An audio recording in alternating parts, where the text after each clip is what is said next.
मंगलवार के दिन आम आदमी पार्टी के ऊपर जो संकट था, वो संकट मोचक हनुमान जी ने कुछ संकट कम किए हैं। आज देश की सबसे बड़ी अदालत सुप्रीम कोर्ट के 3 जज बेंच ने आम आदमी पार्टी के सांसद माननीय संजय सिंह जी की बेल सुनी और खुद जज साहब उसके अंदर कुछ प्रश्न केंद्र सरकार से पूछ रहे थे, जिसके जवाब केंद्र सरकार ईडी के पास नहीं थे। कोर्ट के प्रश्न थे, आप कह रहे हैं कि दिनेश अरोड़ा ने इस दौरान जेल में बंद होने के बाद, जेल में रहते हुए, सरकारी गवाह बनने के बाद उसके 10 बार बयान लिए गए। 10 बार। उन 10 बयानों में संजय सिंह जी के बारे में कोई बात नहीं कही गई। 10 बार के बयानों में। उसके बाद दिनेश अरोड़ा को दोबारा गिरफ्तार किया जाता है और उससे 11वां बयान लिया जाता है। 11वें बयान के अंदर वो एक बहुत ही गोलमोल सी बात कहता है कि मेरे एक आदमी ने संजय सिंह के एक आदमी को 1 करोड़ रुपए 2 बार दिए। सिर्फ ये बयान है। उसका जो आदमी है उसकी कोई गवाही नहीं, संजय सिंह जी का जो आदमी है उसकी कोई गवाही नहीं। 1 करोड़ रुपए कहां है किसी को कुछ पता नहीं, कहां पहुंचे कोई पता नहीं, रिकवरी हुई कोई नहीं हुई, अटैचमेंट हुई कोई नहीं हुई। सिर्फ एक आदमी का बयान, एक आदमी का बयान जो 10 बार बयान दे चुका है और संजय सिंह जी के बारे में कुछ नहीं कहता, उसके ऊपर दबाव डाल के 11वां बयान कर लो और आप राज्यसभा का वो सांसद उठा लो जो केंद्र सरकार से सवाल पूछता है एक आदमी के बयान पे। इसका जवाब केंद्र सरकार के पास नहीं था। सुप्रीम कोर्ट का दूसरा सवाल था, क्या कोई पैसा रिकवर हुआ है, क्या कोई पैसा अटैच किया गया है? जब कोई पैसा रिकवर ही नहीं हुआ, अटैच ही नहीं हुआ, तो पीएमएलए कैसे लगा है? इसका कोई जवाब ईडी के पास नहीं था, केंद्र सरकार के पास नहीं था। अंततः सुप्रीम कोर्ट ने यह कहा कि यह कैसे मान लिया जाए कि एक गवाह ने 11 बयान दिए, उसमें से 10 आप कूड़े के कचरे के डब्बे में डाल दोगे और एक बयान आप जो उन्होंने संजय सिंह के खिलाफ दिया उसको आप दे दोगे कोर्ट में। यह कैसे फैसला कर सकते हैं आप? बाकी 10 बयान आपने रिकॉर्ड पे क्यों नहीं डाले हैं? इसका जवाब कुछ केंद्र सरकार के पास नहीं था। यह ठीक वही बात है जो मुख्यमंत्री जी ने राउज एवेन्यू कोर्ट में बोली कि एक आदमी से 7 बार बयान लिए गए हैं, 6 बार उसने कुछ नहीं बोला, आपने उन बच्चों को जेल में डाल दिया, 6 महीने जेल में सड़ाया, फिर आपने मेरे खिलाफ बयान ले लिया, उस बयान पे आपने गिरफ्तार कर लिया। ठीक वैसी ही बात आज सुप्रीम कोर्ट ने पूछी, जिसके बारे में कोई जवाब केंद्र सरकार के पास नहीं था। और सुप्रीम कोर्ट ने लंच आते आते ईडी को यह कहा, अगर आप कोई इंस्ट्रक्शन लाते हैं तो लेके आइए, वरना हम इनको रिहा करेंगे और रिहाई में जो हम जजमेंट लिखेंगे वो आपके पूरे केस को तहस नहस कर देगा, उसके रिपरकशंस होंगे। और डर के ईडी के पास कोई रास्ता नहीं बचा, बजाय इसके कि संजय सिंह जी को बेल मिल सके। और एक फाइनल बात मैं आपको बता दूं कि जो सेक्शन 45 है पीएमएलए का, जिसकी वजह से अक्सर बेल नहीं मिलती, वो इतना कठिन और क्रूर सेक्शन है। वो सेक्शन मैं आपको अगर पढ़ के बताऊंगा तो उसके अंदर ये है, the court should be satisfied that the accused is not guilty of the offence. ये ट्विन कंडीशन है। और अगर कोर्ट, तो इसका मतलब ये है कि कोर्ट को ये लगता है कि संजय सिंह जी बेगुनाह हैं।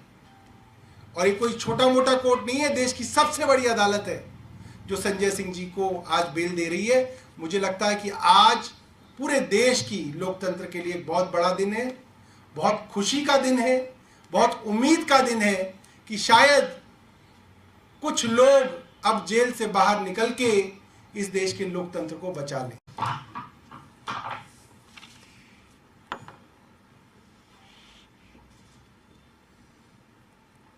आज संजय सिंह जी की जमानत ने साबित कर दिया कि आखिरकार जीत सत्य की ही होती है।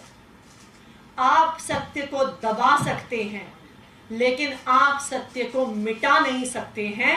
आज संजय सिंह जी की जमानत ने यह दिखा दिया। हमने देखा कि किस तरह से पिछले 2 साल से एक एक करके आम आदमी पार्टी के नेताओं को झूठे केसों में गिरफ्तार किया जा रहा था, फंसाया जा रहा था। पहले सतेंद्र जैन जी को जेल में डाला, फिर मनीष सिसोदिया जी को जेल में डाला, फिर संजय सिंह जी को जेल में डाला, फिर अरविंद केजरीवाल जी को गिरफ्तार करके जेल में डाला। लेकिन आज संजय सिंह जी की जमानत ये बताती है कि आखिरकार जीत सत्य की ही होती है। आज संजय सिंह जी की कोर्ट प्रोसीडिंग्स में 2 महत्वपूर्ण बातें इस केस की पूरे देश के सामने आई है। सबसे पहला, जो सुप्रीम कोर्ट ने सवाल पूछा जिसका ईडी के पास कोई जवाब नहीं था कि मनी ट्रेल कहां है। आज इस इन्वेस्टिगेशन को होते हुए 2 साल हो गए।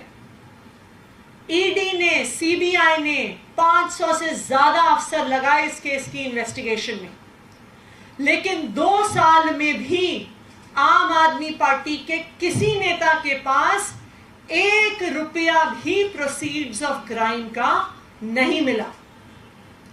तो आज जब कोर्ट में पूछा गया कि पैसा कहां है, मनी ट्रेल कहां है, प्रोसीड्स ऑफ क्राइम कहां है, तो ईडी का कोई जवाब नहीं था इस सवाल को लेकर। दूसरी महत्वपूर्ण चीज, जो ईडी का सारा केस है जिसके तहत संजय सिंह जी को गिरफ्तार किया, मनीष सिसोदिया जी को गिरफ्तार किया, दिल्ली के मुख्यमंत्री अरविंद केजरीवाल जी को गिरफ्तार किया, सिर्फ और सिर्फ अप्रूवर्स के बयान के आधार पर है। ऐसे अप्रूवर्स जिन्होंने 1 बार, 2 बार, 3 बार, 4 बार पहले बयान दिए जिसमें आम आदमी पार्टी के किसी नेता के खिलाफ कोई एलिगेशन नहीं था, लेकिन उन पे दबाव बनाया गया, उनको धमकाया गया, उनको जेल में डाला गया जब तक उन्होंने आम आदमी पार्टी के नेताओं के खिलाफ गवाही नहीं दी। और जैसे ही वो आम आदमी पार्टी के नेताओं के खिलाफ गवाही देते हैं, गवाहियां बंद हो जाती हैं, स्टेटमेंट्स बंद हो जाते हैं, इन अप्रूवर्स को बेल मिल जाती है, जेल से बाहर आ जाते हैं। जैसे दिल्ली के मुख्यमंत्री अरविंद केजरीवाल जी ने राउज एवेन्यू कोर्ट में बताया था कि शरत रेड्डी, उसने 11 बयान दिए और दिल्ली के मुख्यमंत्री अरविंद केजरीवाल जी के खिलाफ कुछ नहीं बोला, लेकिन उस पर दबाव बनाते रहे, उसको महीनों तक जेल में रखा। जब आखिरकार टूट कर, हार कर उसने अरविंद केजरीवाल जी के खिलाफ बयान दे दिया तो उसको तुरंत बेल मिल गई। राघव मगुंटा रेड्डी, उसने 6 बयान दिए जिसमें उसने अरविंद केजरीवाल के खिलाफ कुछ नहीं बोला, लेकिन उसे गिरफ्तार किया, उसे 6 महीने जेल में रखा। जब वो टूट गया, उससे 7वां बयान अरविंद केजरीवाल के खिलाफ लिया, उसके बाद कोई बयान नहीं हुआ।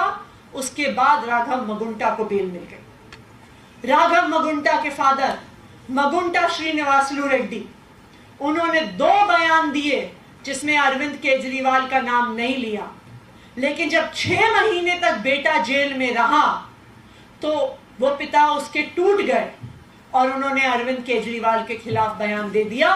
बेटे को बेल मिल गई, उसके बाद कोई बयान नहीं हुआ। उसी तरह से आज संजय सिंह जी के केस में दिनेश अरोड़ा के बयान के बारे में कई सवाल उठे। सुप्रीम कोर्ट ने भी ईडी से पूछा कि 10 बयान दिनेश अरोड़ा ने दिए जिसमें उसने संजय सिंह के खिलाफ कुछ नहीं बोला, फिर एक 11वां बयान हुआ जिसमें जब वो संजय सिंह के खिलाफ बयान देते हैं तो उसके बाद बयान होने बंद हो जाते हैं। तो आज सुप्रीम कोर्ट के सामने ईडी का पर्दाफाश हो गया जब उनसे पूछा गया कि पहले 10 बयान आपने सामने क्यों नहीं रखे। 11वें बयान में ऐसा क्या था कि आपने सिर्फ एक बयान मांगा, उसके बाद आपने बयान क्यों नहीं लिए। तो आज ये पूरे देश को पता चल गया कि ये तथाकथित शराब घोटाला सिर्फ और सिर्फ अप्रूवर्स के, सरकारी गवाहों के दबाव पूर्वक लिए गए झूठे बयानों के आधार पर खड़ा हुआ है। आज जो ईडी का पर्दाफाश हुआ है पूरे देश के सामने, अब हम ये उम्मीद करते हैं कि इस केस में जो एक मनी ट्रेल है उसको अब ईडी इन्वेस्टिगेट करेगी, उसकी जांच करेगी। जो शराब कारोबारी शरद चंद्र रेड्डी ने 55 करोड़ रुपया भारतीय जनता पार्टी को दिया, जो इस केस की इकलौती एस्टैब्लिश्ड मनी ट्रेल है, उसकी ईडी जांच करेगी।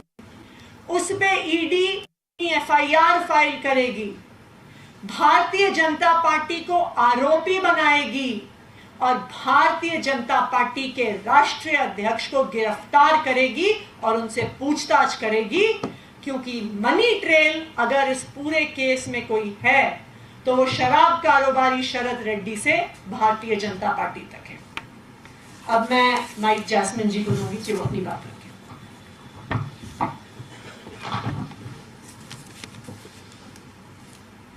सबसे पहले मैं इतना ही कहूंगा कि सत्यमेव जयते। आज केवल आम आदमी पार्टी के लिए नहीं, देश के हर एक देशभक्त के लिए, जिसको सच में विश्वास है, जिसको भारत के संविधान में विश्वास है, उसकी आज जीत हुई। आम आदमी पार्टी के जितने तमाम नेताओं को इस फर्जी शराब घोटाले में कैद किया हुआ है, गिरफ्तार किया हुआ है, उनमें से आज हमारे सांसद संजय सिंह को सुप्रीम कोर्ट ने बेल ग्रांट करी है।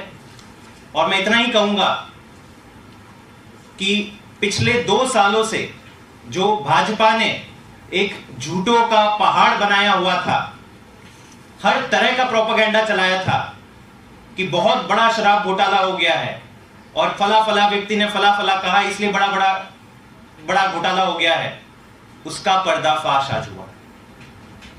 मैं दावे के साथ कहता हूं कि दिल्ली का कथित शराब घोटाला इतिहास के पन्नों में दर्ज होगा कि कैसे एक इतनी शक्तिशाली पार्टी ने केंद्र सरकार के तमाम इंस्टीट्यूशंस, ईडी, सीबीआई, अपने